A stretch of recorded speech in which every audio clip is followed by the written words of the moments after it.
बाबा, आज येताना बासुंदी घेऊन या ना. अगं, कालच आपण आईचा वाढदिवस होता म्हणून आणली होती ना. ऐकलं, गोकुळची बासुंदी पुन्हा खावीशी वाटतेय. खरं सांगू, मलाही खावीशी वाटतेय. पुन्हा पुन्हा खावीशी वाटणारी गोकुळ बासुंदी. महाराष्ट्र गोवा यांच्यात संयुक्त तिलारी आंतरराज्य प्रकल्पात शिरंगे गावाचं पुनर्वसन झालं. याला आता 23 वर्ष लोटली आहेत. मात्र अजूनही ग्रामस्थांना नुकसान भरपाई मिळालेली नाही.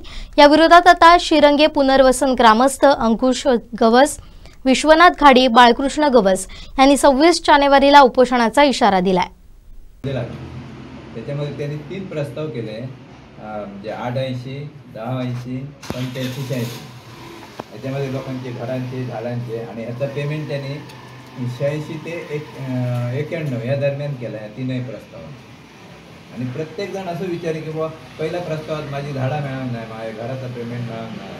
तर ते म्हणाले नाही, तुमचं पुढच्या प्रस्तावात असतं, तुमच्या पुढच्या प्रस्तावात आला. शेवटी ज्यावेळी 85, 86 जो त्यावेळी हे झालो आहे, पेमेंट झाला 91, 92मध्ये, त्यावेळी मग आम्ही परत अर्ज केले की बुवा आमच्या घरांचे, काही जणांनी झाडांचे पैसे मिळावून अर्ज केला आम्ही तिलारी प्रकल्प आणि भूसंपादन यांच्यावर.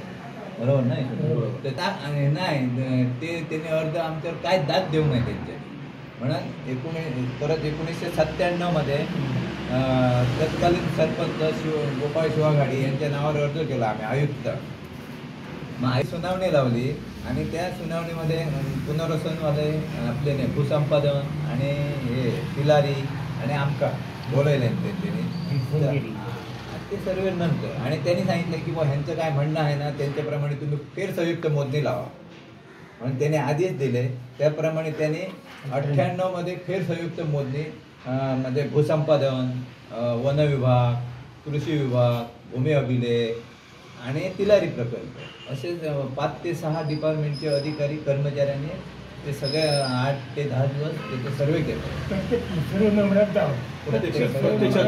प्रत्येक मालकाची सही घेतली त्याच्यावर.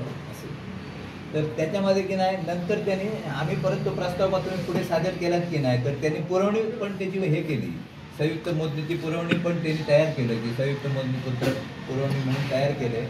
आणि त्याने आयुक्तांना पाठवले. आयुक्तांना पाठवल्यानंतर आयुक्तांना म्हणे शेरं घेतलं की बुवा ही झाडं त्यावेळी 81मध्ये ही झाडं त्यावेळी साधारण त्यांचं वय तुमचं 98मध्ये 18 ते 19 वर्ष होईल असा म्हणते. त्याच्यावर ती नसल्यामुळे 14 ते 15 वर्षाची झाडा म्हणून त्यांनी तो प्रस्ताव नामंजूर केलो असं. तर त्यांनी की नाही आम्ही आमचं म्हणणं असं एवढं आहे की प्रस्ताव जर नामंजूर तुम्ही केला तर त्यावेळी ती झाडं घेतात का म्हणे होती, कमी वयाची होती. तर मग सगळ्या डिपार्टमेंटने तुम्ही सर्वे केला तो आणि मग आता प्रस्ताव मंजुरीच्या वेळी तुम्ही हे ऑडिट करता म्हणजे बरोबर नाही ना, म्हणजे लोकांवर तो अन्याय झाला आहे असं.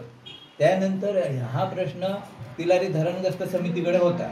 त्यांना हे मुद्दे मांडता आले नाही की काय नाही आले आम्हाला माहीत नाही. नंतर त्यांनी तो सानुग्रह अनुदान म्हणून एक प्रस्ताव केला.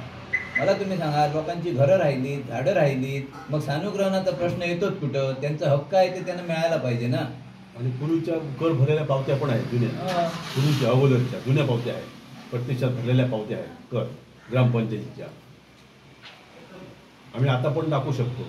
आणि ते आम्ही विचारले. नंतर त्यांच्या आयुक्तांच्या पत्रामध्ये मला असं सापडलं की याच्यामध्ये भूमी अभिलेखवाल्यांनी त्या झाडांचे वय कमी दाखवलेले आहेत. म्हणून भूमी अभिलेखांना मला विचारलंय आम्ही, तुम्ही हे वय कशाच्या आधारे कमी दाखवलंय?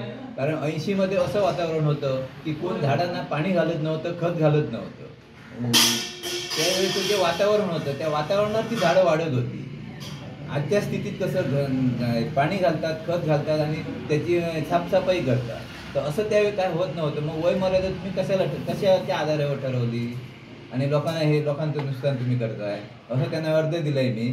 नाहीतर तुम्ही उत्तर नाही दिलं तर 26 तारीखला उपोषणाला बसणार आम्ही सगळे ग्रामस्थ. परत त्याच्यामध्ये घरांचं पण भूसंपादनवाला नाही विचारलंय, घरांचं पण पेमेंट मिळायला पाहिजे. मी 10-12 लोकांची घरांची पेमेंट मिळायची आहे, ती मिळाली नाही. ते काय म्हणतात ही नंतरची घरं आहेत. त्यावेळी ना ग्रामपंचायतच तिथं नव्हती, ग्रामपंचायत होती कोणाकडे त्याला. मग लोकांना माहित नाही घरं तिथं जाऊन नोंद घालायला पाहिजे, तिथले सदस्य पण कोण नव्हते. एक कोतवाल केव्हा तरी जायचा आणि यायचा, त्यांना ते पण माहित नाही. सदस्य आणि ह्यांनी पुन्हा फक्त- कट्ट्याचे तिकडचे. आणि ह्यांनी त्यांनी सांगितलंय की नाही ती नंतरची होती. लोकांना माहित नसल्यामुळे किंवा दळणवळणाचा मार्ग म्हणजे पुढच्या वाहतुकीचा मार्ग पण नव्हता त्यावेळी, लोकांना काय समजत पण नव्हतं. असं असताना सुद्धा की नाही त्यांनी ती झाडं नाही तुमचं 81च्या नंतरचं ते घरं आहेत म्हणून त्यांनी प्रस्ताव तो त्याच्यामध्ये जसं झाडांचं वगळलं तसं ते घरांचं पण त्यांनी तसं केलेलं आहे की 1981 नंतरची घरं असल्यामुळे किंवा 86च्या नंतरची घरं असल्यामुळे तुम्हाला पेमेंट करता येत नाही असं म्हणून त्यांनी दोन्ही कारणं घातली आणि तो प्रस्ताव त्यांनी नामंजूर केला असं त्यांनी कळवलं आहे. पण हा नामंजूर केल्यामुळे धरणग्रस्त मोठं हे झाले ना, संकट आल्यासारखं, त्यांना काहीच मिळालं नाही. आणि ह्याच्यापूर्वी जे पेमेंट झाले त्यांचं एकरी 2,500 आणि आणि भात शेती वगैरे 4,000 पेमेंट झाले. घरांचं पेमेंट लोकांना 25,000, 30,000, 40,000 अशा पद्धतीने मिळालं, 15,000 नंतर. आणि पुनर्वसन त्यांनी केव्हा केलं? 81 मध्ये संयुक्त मोजणी झाली आणि पुनर्वसन त्यांनी 2006 मध्ये केलं. म्हणजे 26 वर्षात त्यांनी हे घर कसं बांधणार त्याच्यामध्ये? आणि 26 वर्षात जर तुम्ही म्हणताय ही नंतरची घरं होती तर त्याने रस्त्यावर राहायचं काय? त्याने तुम्ही लगेच ते 90 मध्ये त्यांचं पुनर्वसन करायला पाहिजे होतं ना. हे असं सगळं गोंधळात काढून की नाही त्याने ह्या धरणग्रस्तांना पूर्णपणे अडचणीत आणि संकटात टाकलेलं आहे. तर ह्याच्यावर अन्याय होतोय आम्हाला म्हणून आम्ही ते प्रशासनाविरुद्ध 26 तारीखला उपोषण हे केलेलं आहे. आणि अनाठाई तिलारी प्रकल्पाने सुद्धा पैसे अनाठाई म्हणजे कामावर खर्च केलेले आहे. आता ज्यावेळी आम्ही शिरंगे गावाचं पुनर्वसन गावामध्ये मागितलं, रिकाम्या जागेमध्ये जी शिल्लक राहते त्या जागेमध्ये मागितलं, त्यावेळी शासनाने सांगितलं, तिलारी प्रकल्पाने सांगितलं की म्हणजे लाखो म्हणजे करोडो रुपये खर्च आहे ना, त्याच्यामुळे तिकडे पुनर्वसन आम्हाला जमणार नाही. मग आजच्या स्थितीत की नाही रिंग रोडसाठी त्यांनी जवळजवळ 10 कोटी तरी खर्च केलेला आहे फक्त शिरंगेसाठी. मग हे तुम्ही का केले आणि कोणासाठी केले? रिंग रोडची कोणाला गरज आहे? कोणाची मागणी आहे? लोकांनी सगळ्या तिकडचे जमिनी विकलेले आहे. मग जे आवश्यक आहे ते शासनाने दिलेलं नाही आणि अनावश्यक आहे ते शासन करतंय. मग हे तिलारी प्रकल्प आता बघा प्रकल्प कितीचा होता, आता किती वर्ष झाली ते तुमचं सरकारचं तुमचं वाढतंय बरोबर काय नाही. आणि आता जवळजवळ आमच्या आता पिढ्यानपिढीचा तिकडेचं गाव होता शिरंगे गाव आमचा. त्यावेळेस जाणते लोकांनी काजू लागवड अशी फळझाडाची लागवड केली होती. पण ती 12-13 वर्षाची होती का? किती पिढ्यानपिढ्यांची झाडं होती आमच्याकडे. आणि जवळ तुमची 1998 मध्ये जी त्यांनी संयुक्त सगळ्या डिपार्टमेंटने मिळून संयुक्त मोजणी केली, त्या संयुक्त मोजणी प्रस्ताव मंजूर करून पेमेंट झाल्याशिवाय रिंग रोडची आम्हाला काही गरज नाही. रिंग रोड त्यांनी थांबवा, नाहीतर आम्ही तिथं आंदोलनं करणार ग्रामस्थ जाऊ. आणि रिंग रोड शासन कोणासाठी करतोय? ते जर आमच्यासाठी करतोय तर आमचा मूळ मुद्दा जो आहे तो आधी तुम्ही आमचा सोडवा ना. रिंग रोडची आम्हाला काही गरज नाही सध्या. जवळजवळ 20 वर्षाचा पूर्वीचा विषय आहे ना तो क्लिअर करा ना. आमचा रिंग रोड पण विरोध नाही, आमचा हा क्लिअर करा पहिला आधी. काजू लागवड किंवा गोटे आहे, कोणाचे घरं चुकलेले आहे ते क्लिअर करा अगोदर. पहिली जुनी बाकी आमची क्लिअर करून टाका गोडांमध्ये. आणि हे उपोषण भूसंपादन, तिलारी प्रकल्प, भूमी अभिलेख आणि वन विभाग यांच्या विरुद्ध आहे. याने आमच्यावर अन्याय केलेला आहे.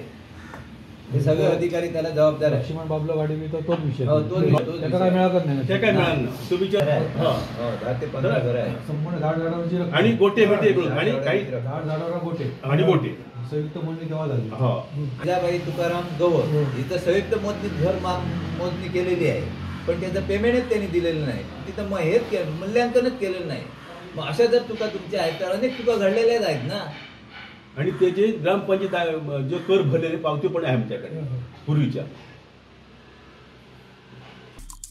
आमचे दिवसभरातले सर्व अपडेट्स, ताज्या घडामोडी आणि थेट लाईव्ह पाहण्यासाठी सबस्क्राईब करा, लाईक करा कोकणचं नंबर 1 महा चॅनल कोकण 7 लाईव्हचं YouTube चॅनल.